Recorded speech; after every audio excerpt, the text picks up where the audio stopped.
Do you do your dives in really cold water? Or perhaps you've been on a dive and you felt like it was just way too cold and you were dying to get out of the water. Either way, if you're considering diving dry, then stick around because in this video we're going to go over the essential things you need to know so you can start diving dry.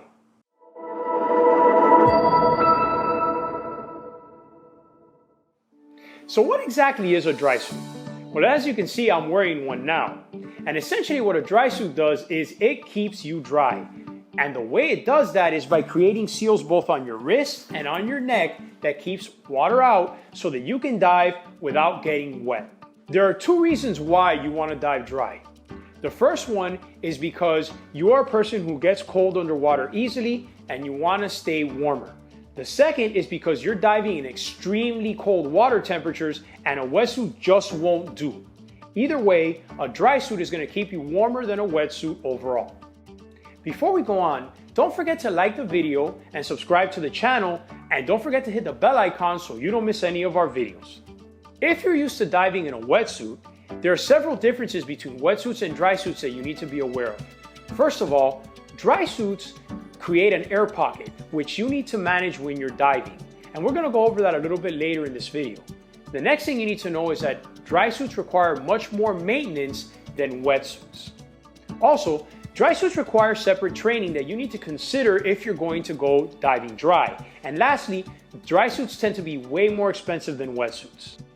The first thing I want to mention about dry suits is that you need to know when it's appropriate to wear one. And when you live in South Florida and it's 100 degrees outside, wearing a dry suit is not a great idea. But thankfully, through the magic of film editing, and now I'm a lot more comfortable. In this section, we're going to discuss what temperatures are appropriate for you to wear a dry suit. The best way that I can explain this is by telling you my own personal story. I was doing my cave class in northern Florida. The water temperature in the caves up there is straight 72 degrees Fahrenheit all year round. In and of itself, that's not that cold for most people.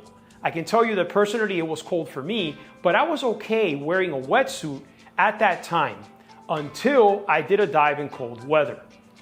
We were doing our class and I came out of the water and it was less than 40 degrees outside. I was in my wetsuit with my hood on and I was freezing.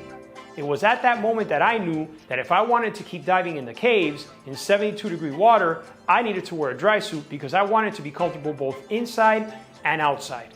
So how hot or cold the water temperature and air temperature needs to be for you to wear a dry suit depends on how comfortable you are in cold weather. For me, 72-degree water was okay for diving, but mix that with cold air and I knew that I needed my dry suit. So now let's go ahead and talk about the actual dry suits themselves. Dry suits are made with two common materials for scuba diving. The first one is neoprene and the second one is called trilaminate, also known as a shell suit.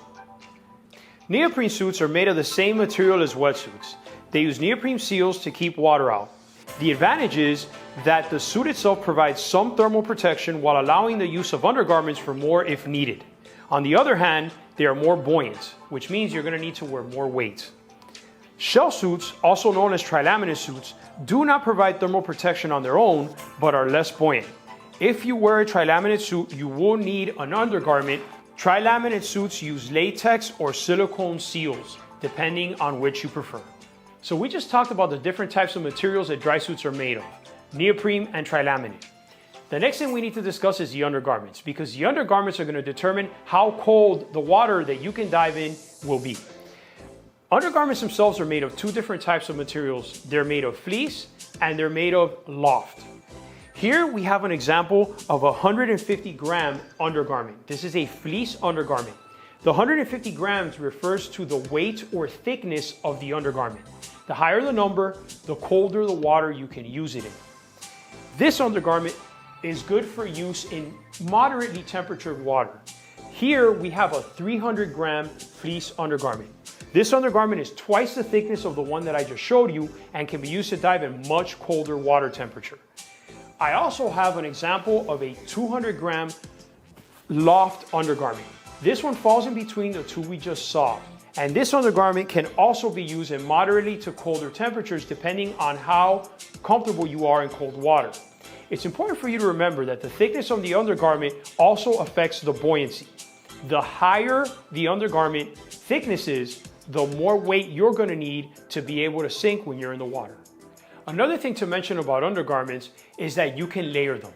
So if you're wearing one undergarment and you're diving and you feel cold on that dive, the next time you go diving, you can put on a vest or even another undergarment to make you warmer on your next dive. Also, it's important to mention that regardless of which undergarment you choose or what material it is, it keeps you warm even if it gets wet. Because dry suits can leak, your undergarments have to have the ability to keep you warm even if they're wet. The next thing we're going to discuss are the seals of the dry suits. Now, there are two main types of seals that you can have, and which one your dry suit has depends on the type of dry suit you own. I have a shell suit, and my suit uses latex seals. There are also seals that are made of silicone that can be used with a dry suit like this. This is the wrist seal, and this is the neck seal. And as you can see, both of them are latex. Neoprene dry suits use neoprene seals. Now, the seals on my dry suit are glued on. I cannot replace these seals myself. If these seals leak, I need to send them to someone so they can be replaced. There are also something called zip seals, and those seals can be replaced by the user. However, if you have a zip seal, the connection is going to be different than the connection that you see here. Aside from the seals, the other thing you need to think about with your dry suit is the zipper. Now, dry suit zippers come in two positions.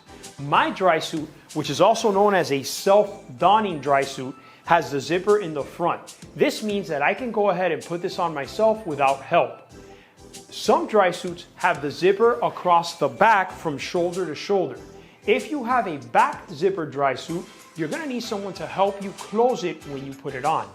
Regardless of where your zipper is, you're gonna have to keep the zipper waxed so that it moves and closes and opens easily so you don't tear it. As we mentioned in the beginning of this video, when you own a dry suit, essentially what you have is a suit that creates seals on your wrists and on your neck so that you have an air pocket and you don't get wet when you go diving. The important thing to remember here is now you have an air pocket. So when you're diving, you need to maintain this air pocket, which means that you need to add air to your suit as you descend. This is important because when you add air to the suit, you're adding another pocket of air on your body, which means that your buoyancy considerations are going to change. Whenever you dive dry, you need to understand that you're gonna have to add more weight to compensate for the air pocket that you've created as you dive. Also, your trim is gonna change too. So where you put your weight is going to matter so that you stay trim when you're diving and you can be comfortable. Earlier I said that using a dry suit may require more training. There are several factors for this. First, when you have a dry suit, you are loading more tasks onto yourself when you're diving. You have to add air to the dry suit as you descend. You have to remove air from the dry suit as you ascend. The reason for this is because the dry suit itself could squeeze your body if you do not know how to properly maintain the air pocket that you create when you're diving. Also, it's possible for you to get into a feet up position when you're diving because all the air can go to your feet. You need to know what to do in the event that this happens so that you can stay safe. So it is recommended to get training on how to properly use your dry suit before you go diving so you can enjoy it for years to come. Fit is extremely important when it comes to a dry suit. There are two ways to buy a dry suit. You can buy it off the shelf or you can have it custom made for you. Regardless of whether you buy an off-the-shelf dry suit or a custom-made dry suit, it needs to be fitted. If your dry suit is off the shelf, you can go to the store, try on different types of dry suits, and depending on your body size, get one that fits you properly. I live in South Florida. I did not have that option. There aren't a lot of dive shops down here that have 6 or 7 different dry suits for me to try on. So what I did was I went to the manufacturer and I downloaded some documents and watched some videos which taught me how to properly measure myself for my dry suit. After I measured myself, I sent the documents to them and they built my dry suit custom for me. The advantage of that is that my dry suit fits really well. Regardless of whether or not you're buying an off-the-shelf dry suit or a custom-made dry suit, you need to make sure that the dry suit fits you well so that it's comfortable. It's also important to remember that a custom-made dry suit will be slightly more expensive than an off-the-shelf dry suit because they're building it just for you. The other thing you need to consider when it comes to fit are the fit of the seals around your wrists and your neck. The seals can be cut to fit, but it's important that you know what you're doing, because if you cut them too much, then you're gonna have to get them replaced, which can cost you money. The other thing to consider is if the seals are too tight, it can be potentially dangerous, especially around your neck. So you have to make sure that your seals fit you properly. Let's go ahead and discuss some of the accessories that you can use for your dry suit. The first thing I want to talk about are the boots themselves. Now, you can have your dry suit boots attached to your dry suit like mine are, and these boots have a pretty solid sole, so you can walk around in them, but you don't want to walk around too much because you don't want this to get worn out or, God forbid, puncture. The next thing I want to discuss are dry suit gloves. Now, when you have gloves for your dry suit, you're diving in extremely cold water. The gloves themselves have rings, and that's how they attach to your hand. When you use gloves, you can also use undergarments for your hands so that your hands don't get too cold. Let's go ahead and talk about the pockets.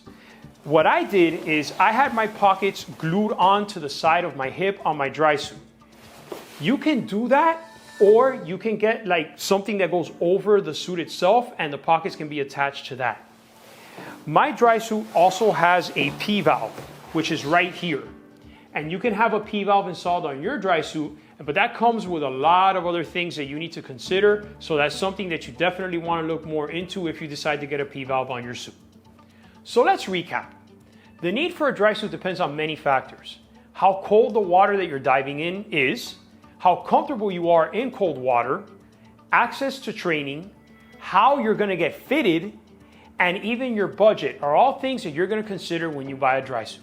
If you're a diver and you like this video, then you're going to want to download our free guide, The 4 Keys to Mastering Your Diving. It's over here on your right. In it, we go over 4 little known tricks that you can do right away to increase your comfort underwater, become a more efficient diver, and have longer, more enjoyable dives.